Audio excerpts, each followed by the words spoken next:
Namato Ratana Tayasa. May I pay homage to Triple Zim, the Buddha, Dhamma, and the Sangha. My respect goes to my parents and my teachers. Hello, good evening, everyone. So today is Saturday, the 19th of September 2020. And this is Achan Sujan from Borapunya Meditation Center, Aberdeen, Scotland. As usual, I'm here in this evening to share some of the reflections and related to the Buddha's teachings and how we can apply in our day-to-day life. And so this is an online Dhamma talk and reflection started since the beginning of the April until now. We continue. Hi Margaret, good evening. I hope you're keeping well. It's a wonderful weather today. Hi Manish in London. It's getting very worried, so take care of yourself. So today is another beautiful day with about 18 or 19 degrees of weather.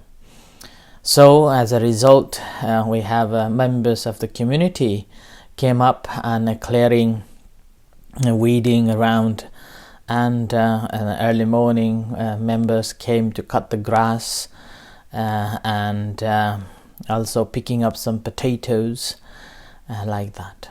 So meanwhile, we got the window to be installed in the barn, and where the Ajahn Pira is working very hard, and his passion and his mind is fully absorbed in this project. And in 2 weeks' time, as we announced for the Katina ceremony, unfortunately, due to the government's instructions, we have to limit the numbers. So whoever would like to join, please do register before your arrival. And we have decided today's meeting that we will be setting up a tent outside, just next to the cottage.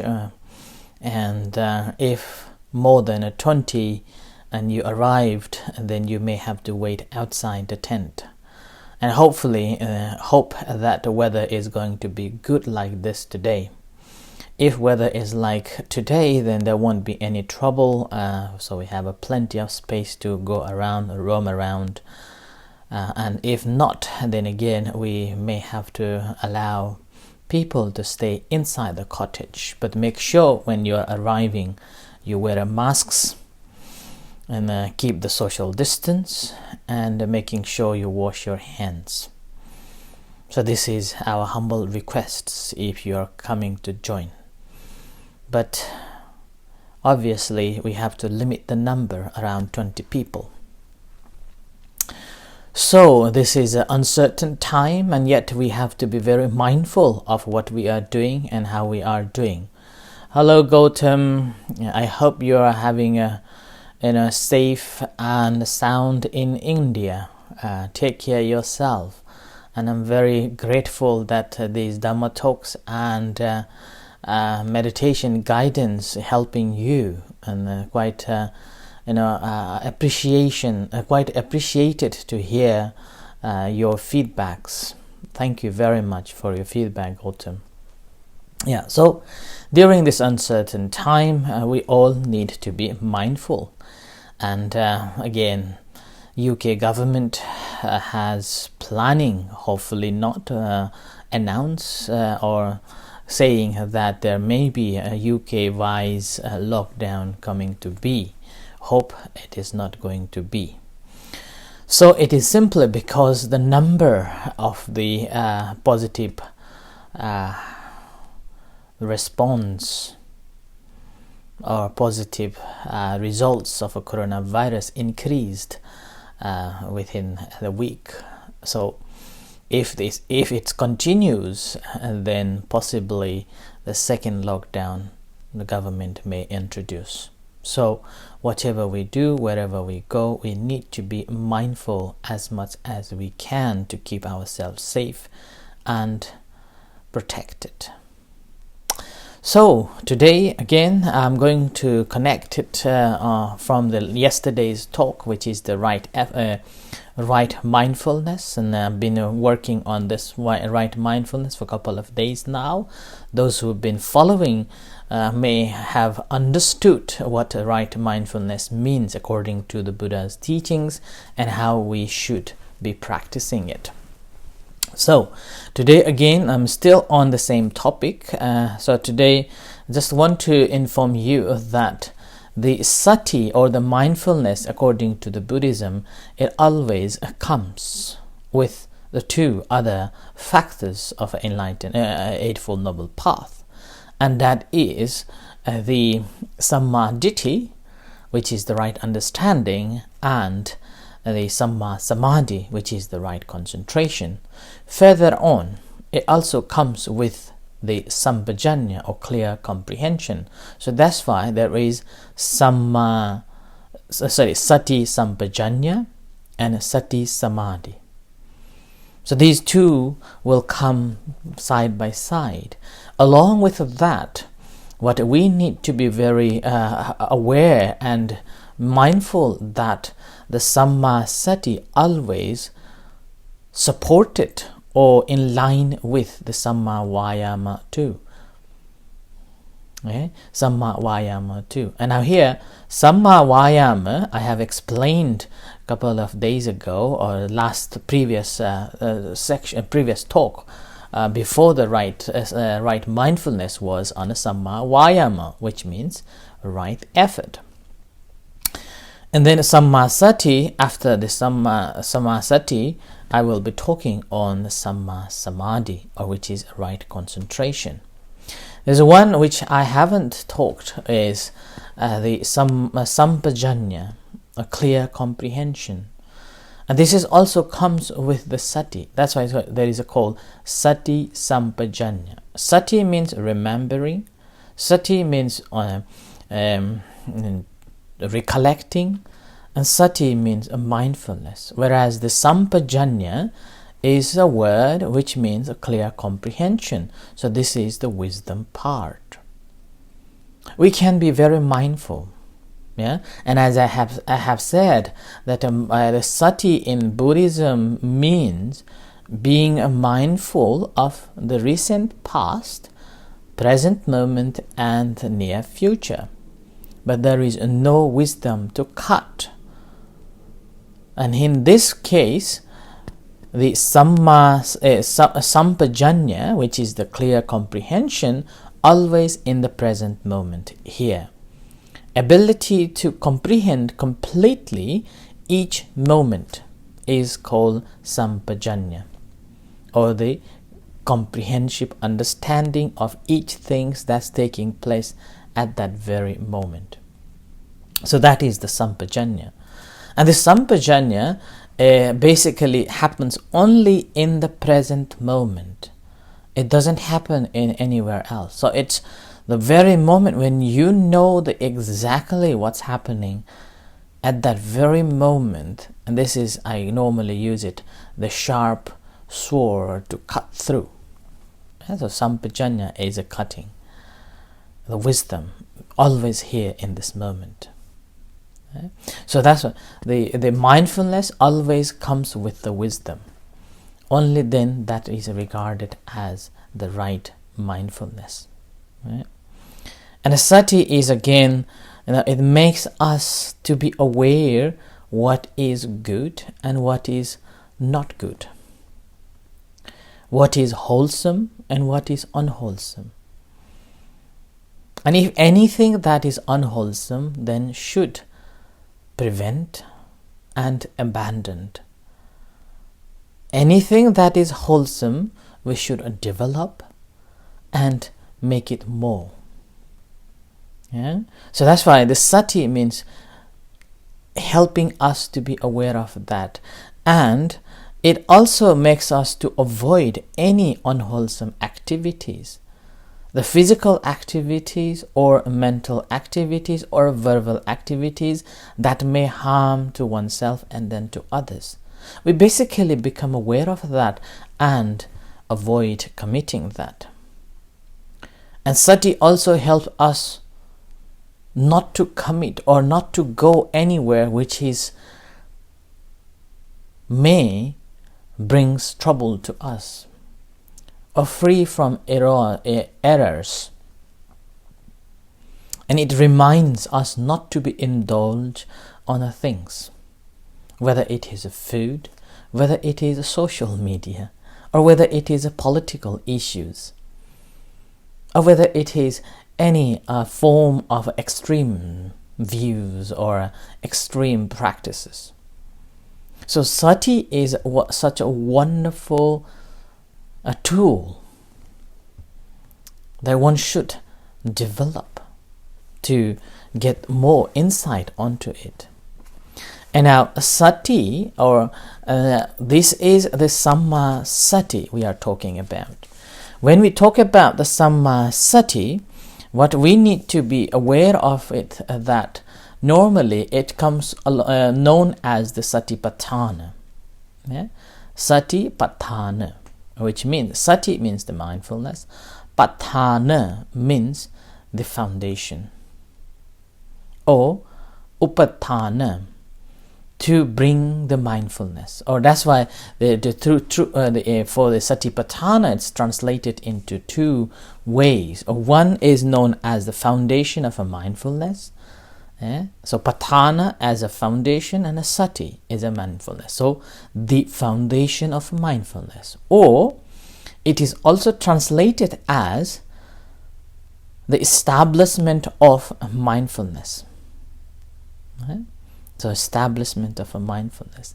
And here, it's technically it is the method of a practicing that makes use of a sati most fruitfully. Most fruitfully, as it says in the Satipatthana Sutta that this is a way. This is a way for the purification of beings, and this is the benefit of the satipatthana. This is the benefit of having a samma sati. It says that this is the way for the purification of beings, for the passing beyond sorrow and lamentation, for the cessation of pain and distress, for the attainment of the supramundane path, for the realization of a nibbana. Namely, that's the four foundations of mindfulness. Now, development of this satipatthana is a very popular method of a Dhamma practice and is a highly praised and revered in the Buddhist world. And nowadays, as I have mentioned again and again, that this has been a really top topic and multi-million business these days, and you can find thousands of books and papers on mindfulness and hundreds of courses provided by different organizations, whether it is institution or individuals, or whether it is a group. So it's really revered. And this practice of a satipatthana, or the samma sati, or basically satipatthana, is again a practice of both samatha and vipassana. Now here, samatha and vipassana, according to the Buddha's teachings, meditation is divided into two parts. One is called a samatha, another one is called vipassana. And now, samatha is a calming meditation, or concentration meditation, or serenity meditation. And this meditation you will do by having an object. And you simply concentrate on that object, firmly absorbing it, concentrating on that object without floating away. And the purpose of the practice of a samatha, or the calming meditation, is basically attainment of absorptions, and calm and relax. Now, Buddha's teachings is not limited on that. We have to develop from there to the vipassana. So now vipassana meditation also again translated as insight meditation, or sometimes you can use it as analytical meditation too. But before it becomes the analytical meditation, you have to have some form of a concentration meditation up to, like, let's say upachara samadhi, so ability to hanging on the object. The objects become visible, and objects become like a second nature for your mind. At that time, then you can practice. Okay, so vipassana meditation means distinctively, differently, vividly, clearly. Passana means seeing, knowing, understanding. Yeah, particularly seeing. Passati means seeing. Passana means seeing it clearly. Now, satipatthana is one can practice this samatha, the calming meditation, and vipassana, the insight meditation. Okay? And this is again, it's up to us to choose which one you want to practice, whether it's samatha or the vipassana. But again, sometimes people practice the samatha first and attain the absorption, and then based on that, vipassana will develop on that. Okay?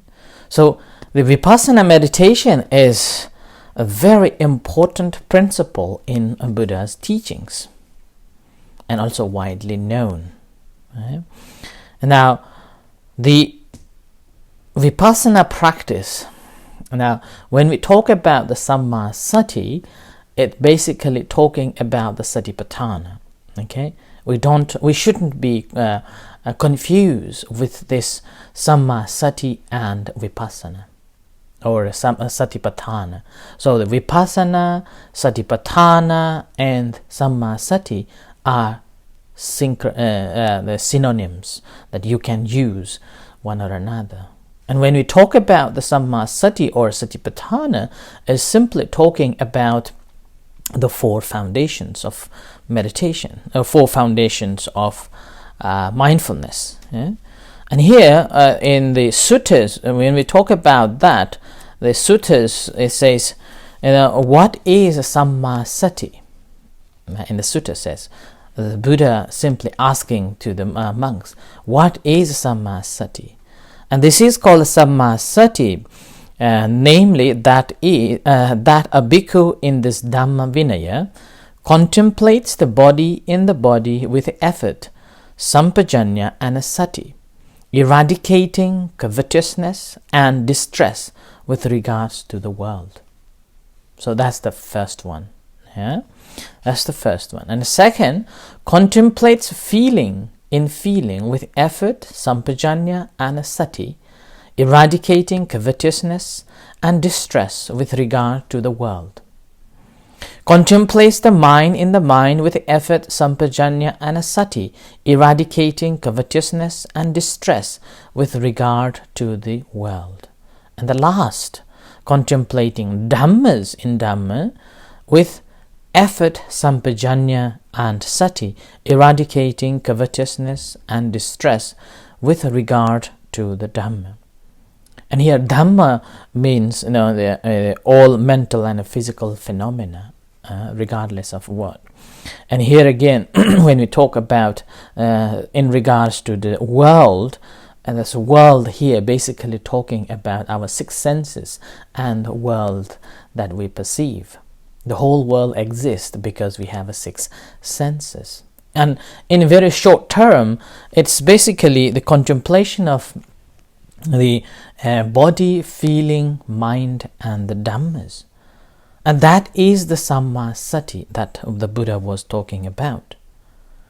And within that, the contemplation of the body, the kaya, and it's called in Pali, it's called kaye kayanupassi. Yeah, kaye kayanupassi. Kaya means in the body. Kayanupassi, recollecting the contemplation of the body again and again. And that is contemplation of the body, in the body. And in that section, again, it's divided into so many other sections, like, anapanasati, or called the anapana section, which is going, it's like, contemplating on the breathing practice. And in that again, in that again, it begins with saying that going to the forest, under the trees, or sunyagara, the empty huts, and sitting cross-legged, focusing your mind, bringing your sati, focusing on the in-breath and out-breath. It's called being mindful of the breath coming in and going out. Now remember, here Buddha didn't say that you better focus on the tip of the nose or the abdomen. Buddha simply said that when breathing in, you know that breathing in. When breathing out, you know that breathing out. But Buddha did say that parimukhang sating upatapetava, which I have explained, that the having a mindfulness at front.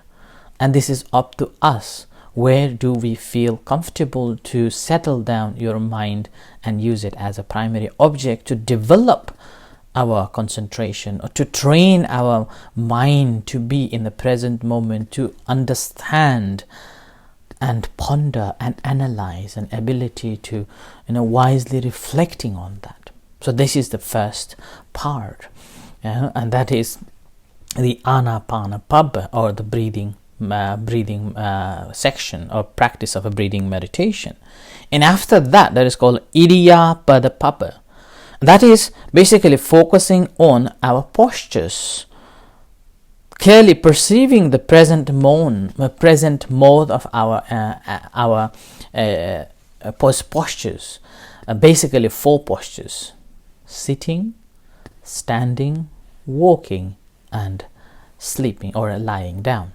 So being mindful of these 4 postures, that's the second one. It's called idiyapadapabba. And that's why in the practice of a vipassana meditation, you must practice walking meditation as well.